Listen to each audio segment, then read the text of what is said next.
Again.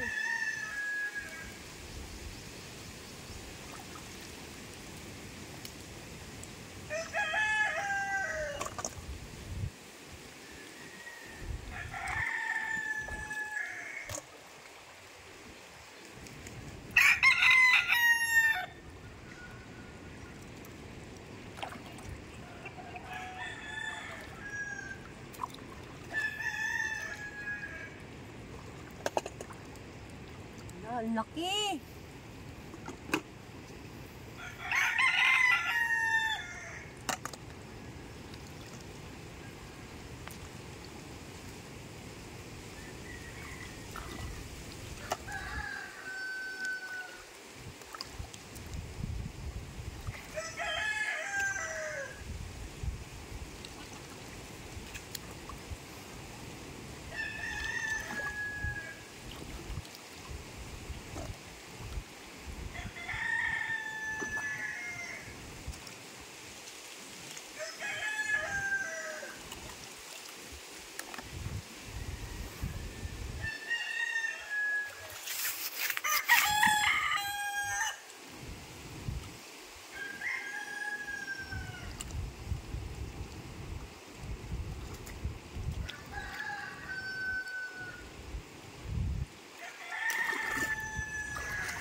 Ito, kailangan i-brush mo muna siya. Ito yung ginagamit ko pag naglalaba ako. Yan.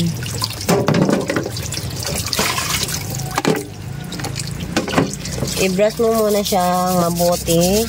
Tapos ibabad mo siya na magdamag.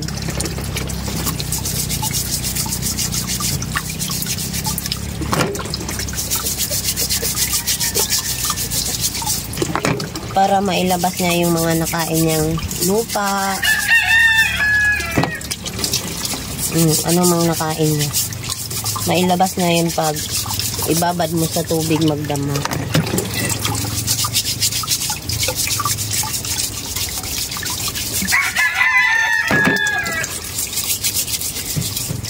Ang tawag nito, green kabebe. Green kabebe? Ikaw ba yan, bebe?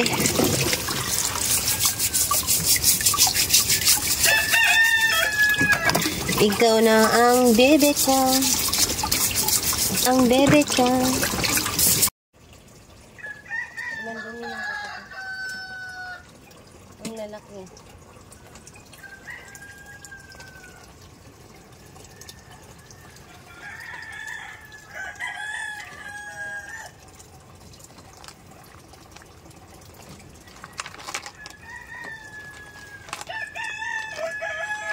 Masarap to sa butter or margarine.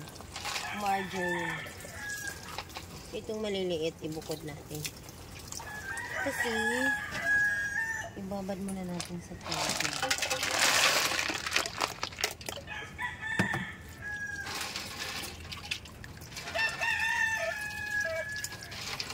Ito, maliliit. Ito, sobrang malalaki. Baka may shell na to sa gitna na. Ang dumi ng kamay ko. Kasi galing ako nagdamo sa aking mga garden.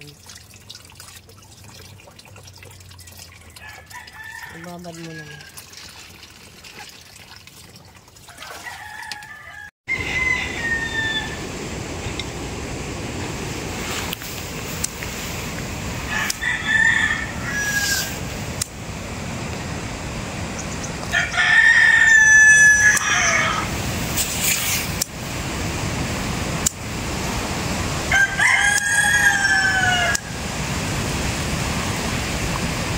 Ang daming sili, guys.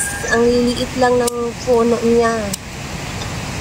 Kaya kailangan magtanim tayo para may maani tayo.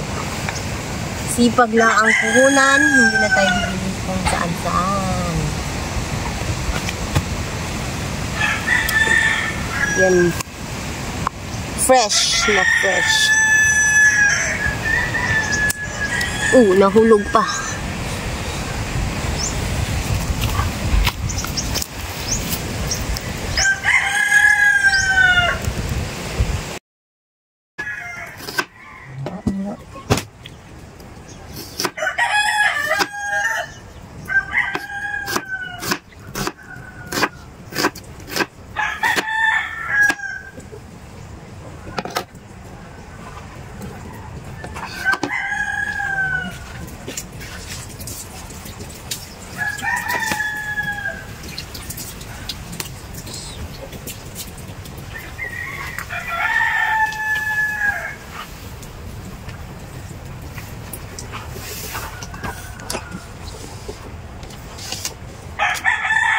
Guys, good morning. For today's vlog, magluluto ako ng butter na shell. Ayan siya. Ang lalaki. May malalaki, mayroon ding maliliit. Ayan yung mga ingredients niya. Sibuyas, luya, tanglad, bawang, siling green, spring onion, margarine kasi wala akong butter, at saka yung fresh na dahon ng sili. So, umpisahan na natin guys.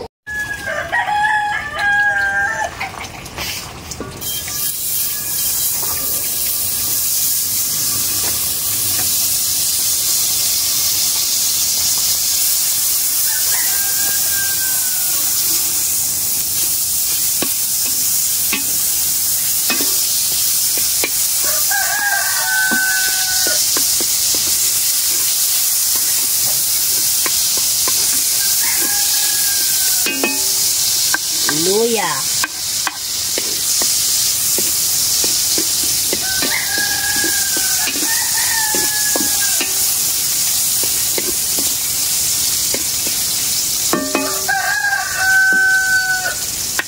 Sibuyas.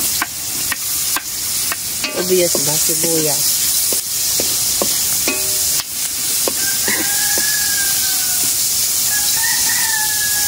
Sunod natin yung wangba.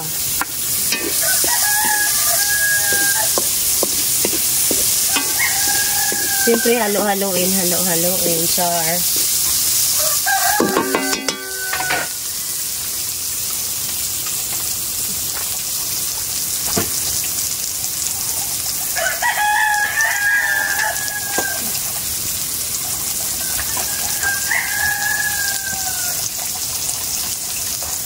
Tapos isusunod natin yung mga malalaki. Pinakamalaki. Ayan. Malalaki muna.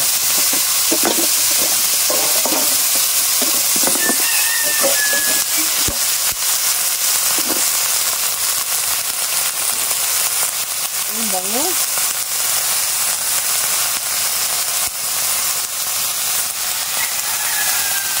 Tapos susunod natin yung mga maliliit.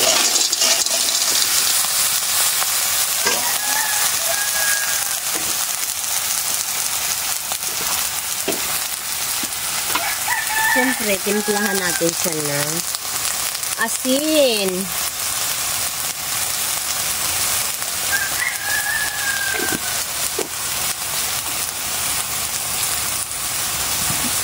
Tapos, takpan muna natin siya.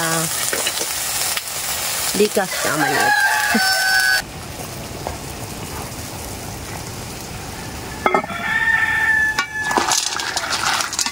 Siyempre, halo-haloin natin. Wow! Ayan guys, ang laki pala ng laman niya, no?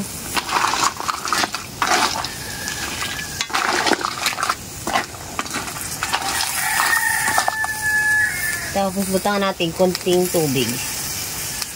Yung kasya lang na maluto siya. Mainit na to guys. Pinakulo ko na to. Yan.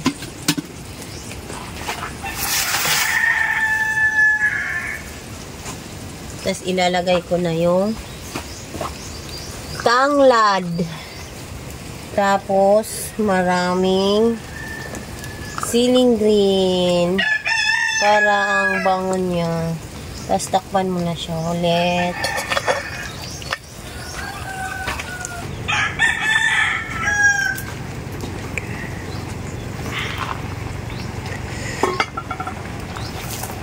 Ang bango na niya talaga. Amoy na amoy ko na yung mga luya at saka yung tanglad. Nakabuka na siya.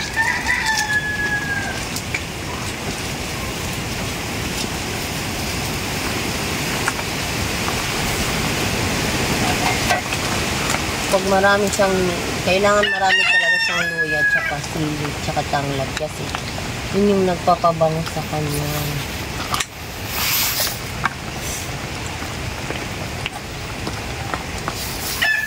Tapos ito guys, fresh from the garden. Ganyan-ganyan mo lang. Chudung! Chudung! Chudung! Ganyan lang. Sobrang haba naman to. Yan. Ganyan lang siya. Tapos siyempre takpan mo pa siya nga. Yan. Nagre-reklamo yung papa ko kasi hindi daw malaki yung takip niya. Ayan o. Lamig daw. Sa bawah ba? Masarap to pa. Matamis-tamis.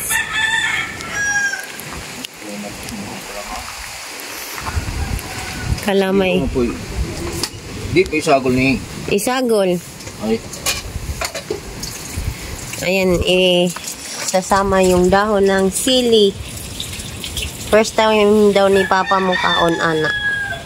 Kaya nagluto ako. Ayan yung sandok luwag. Ganyan ang sandok sa bukid.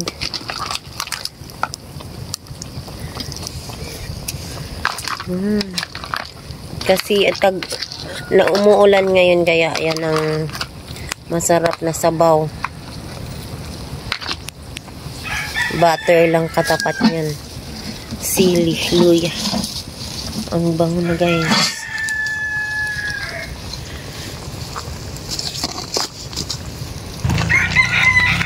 Ayan, ilagay na natin yung dahon ng sili.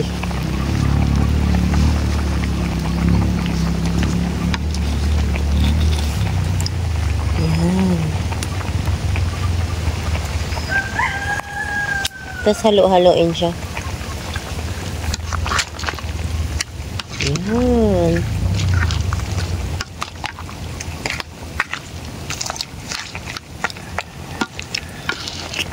Ayan. Tapos takpan mo na lang.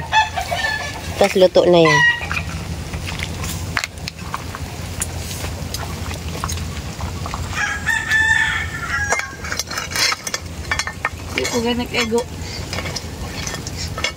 Ayan, nagreklamo na naman yung pamangkin ko. Hindi, maliit daw yung takip niya.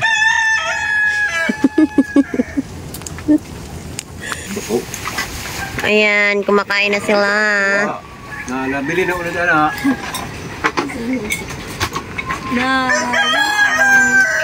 Wala ulit ako kay ulit. Di wala.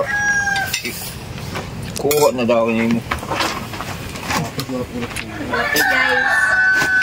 Ang laki daw ng laman. Tapos si Papa hanap ng laman. Asan daw yung laman? Hello! Ang biro.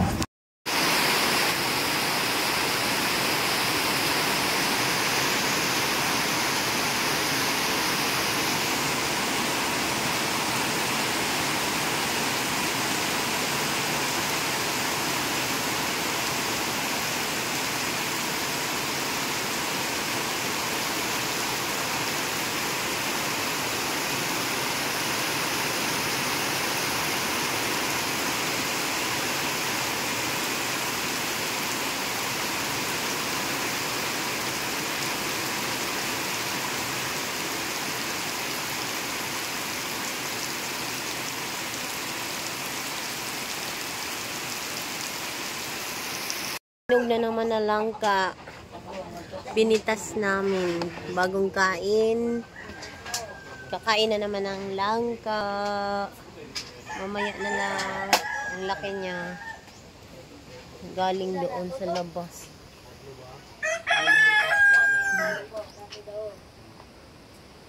Yan, ang daming langka. Diyan sa taas. Andun sa taas. Buti wala ng ulan. Medyo maano na yung kapaligiran niya.